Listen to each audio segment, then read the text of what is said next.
for example, they're setting up the state and they implement something like the law of return, it has a racial basis, right? That was the point of the law of return. So actually, it's the state of Israel that injects that element of race into it, right? It's the state of Israel that claims to be speaking in the name or acting in the name of Jews worldwide.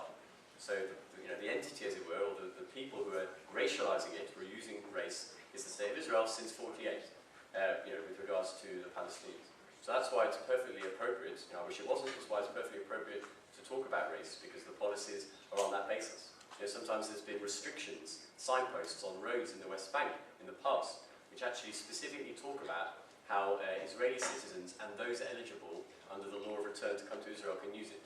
Right? There are racial categories that are employed by the state of Israel, and that's why it's analysed in terms of race. So then Jews are not a race. We're not a separate. In other words, under the UN definition, are we a race as been used by the UN? The point of this is... As opposed to what definition you make up ad hoc here. Well, I didn't make it up. I was just quoting the state of Israel's definition. Excuse me, and my question is really basic. Where do you you get that sit definition down after from the UN? We're not here to discuss, actually... You pulled it off on your conclusion. We're not here to discuss... Oh, no, you are, because you're using the question of legality here.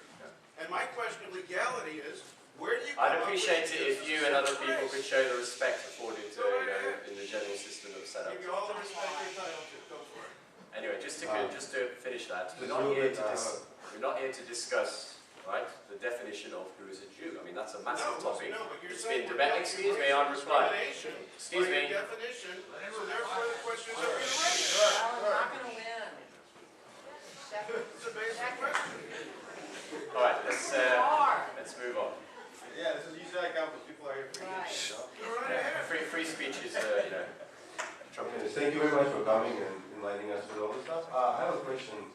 This one anti-colonial activist and a poet from Martinique, Aimé Césaire, in his book on Discourse on Colonialism, has said that one of his arguments was that that Nazism, despite it's not actually an aberration from Western colonialism, capitalism, it's actually was a logical conclusion to this mentality that this mentality that one certain group is superior to other group, creates this distracts not only the victimized, but destroys psychologically the victimizer. And so because I view the state of Israel as a colonial project, and given that as time goes by that the right-wing hysteria is just intensifying in Israel, where, as you said, an elected mayor can just easily talk about a group of people as citizens of the state as a threat, as something. Do you think that the Aimé Césaire has a certain right to, is arguably saying that that we have in Israel a similar case where, as the time goes on, the narrative of that one race has more rights than the other race is kind of turning Israeli society more and more psychologically damaging. It causes psychological damage to the Israeli society. And you remind me, one of the things you remind me of is some of the writings of Martin Luther King during the struggle for civil rights in the States. One of the things that he often wrote about was the way in which that imbalanced power relation, that dynamic of oppressor and oppressed, also, like you mentioned, has a distortion on the community that is oppressing too.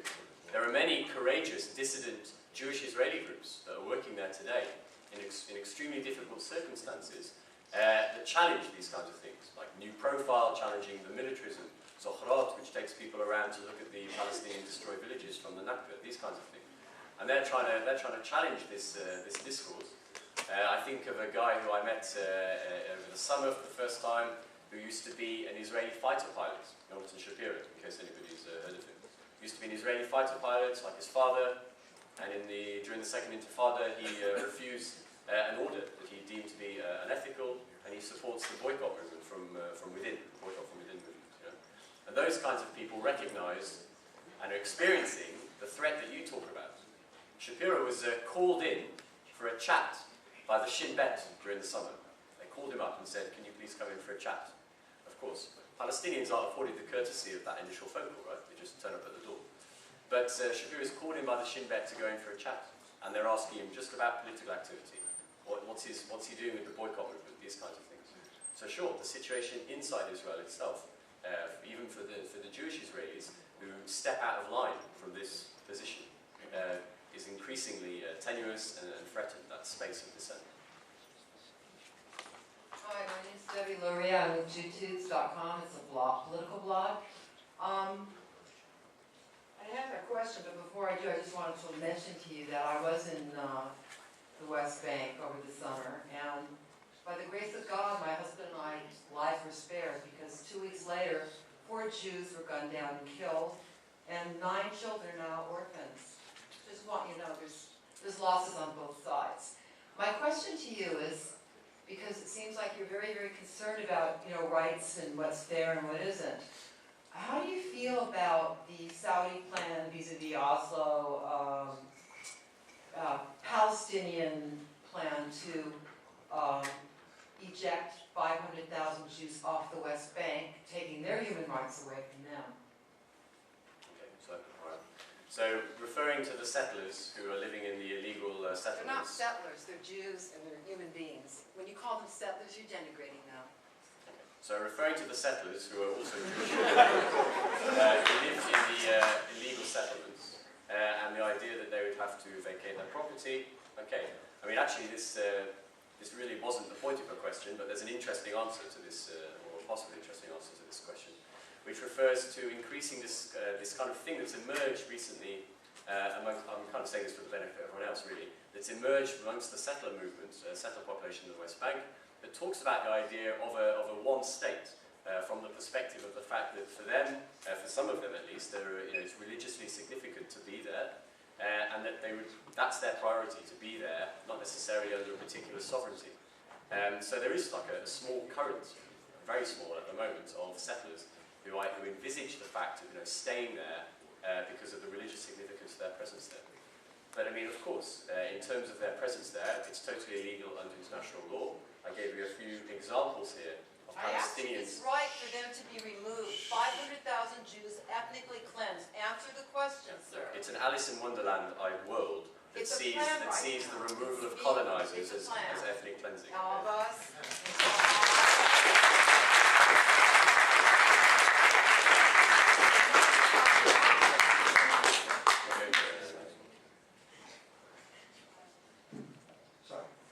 Thank you again for coming today. I also want to thank the audience and the university for having a really civil discourse, free speech, and even though let's agree, are coming up here, voicing their opinions, not being rude for the most part. And thank you again for even though it's a serious topic, be able to, kind of make it amusing and, try to joke about it, I guess. My question kind of relates to something you've been talking about, that this is a racial issue, and the issue is separation of peoples, and there's really an Israeli policy not to adhere to an idea of, I guess, Jews and Palestinian Arabs living together. There's a Palestinian policy in effect right now that actually makes it illegal to sell land to Jews. Not necessarily Israelis, because Israeli Muslims and Israeli Christians can purchase the land, but to Israeli Jews, or any Jews in particular, and people that do sell land are executed. This is a policy that's actually adhered to and was re-voted for a number of times with large percentages. I'm not going to go into stats. So when you have a policy like that, what would you expect the Israelis or Jews worldwide to respond to about it? Why they feel kind of isolated and they feel the need to make their own policies in effect? Thank you. Okay. All right. So when was the last time someone was executed using this law? You're the expert, sir. Well, this is referring to part of the Palestinian Authority legislation. And the frame of the question suggested that an Israeli sense of isolation could be a response to this law, right? Or this part of the legislation as part of the PA that makes it illegal to sell land to Jews. Well, when was the PA set up? The PA set up was in the mid-1990s. So again, we come back to this strange idea of history that the Palestinian Authority, including part of their legislation not to sell land to Jews, right? Who are doing what in the West Bank, right? Who are colonizing the West Bank, that it might not be a good idea to sell land to these people. But this is not what's pushed Israelis into a sense of isolationism, right? Isolation, and of course it's looking at the thing the wrong way around. The PA sets up a law. I mean, again, as it's obviously manifestly clear, I have no much time for a lot of what the PA does, right? But the PA includes a law like that. Well, because from '67 onwards, there is Jewish colonization of the West Bank. I mean, that's what they're responding to, right? So that's the kind of origin of that kind of law. And again, it's important to look at it in terms of power dynamics and power imbalance as well, right? The Palestinian Authority making it illegal to sell land to Jews, compared to, and again, not even a sovereign entity, compared to a state that is funded with billions of dollars, that has diplomatic cover, in the United Nations, not just from the US, by EU powers, all that kind of stuff, trade links. We're talking about a massive power compared to a stateless, dispossessed people. Because race is not just, someone insulting someone, it's to do with power relations. And that's the key thing to look at here. And that's why the focus is on Israeli apartheid. Because Israel is the country with the power, and it's using that power in this discriminatory fashion.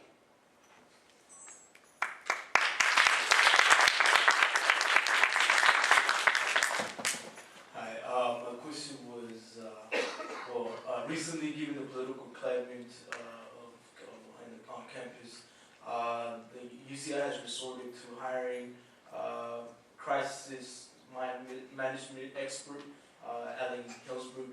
And my question is, given that from Edward Bernays, a psychoanalyst writing engineering consent, what is the role of public relations and propaganda, as you said, psychological operations in the shaping of perception and maintaining this illusion of democracy and these such stories propagated by the mass media and being used here as well?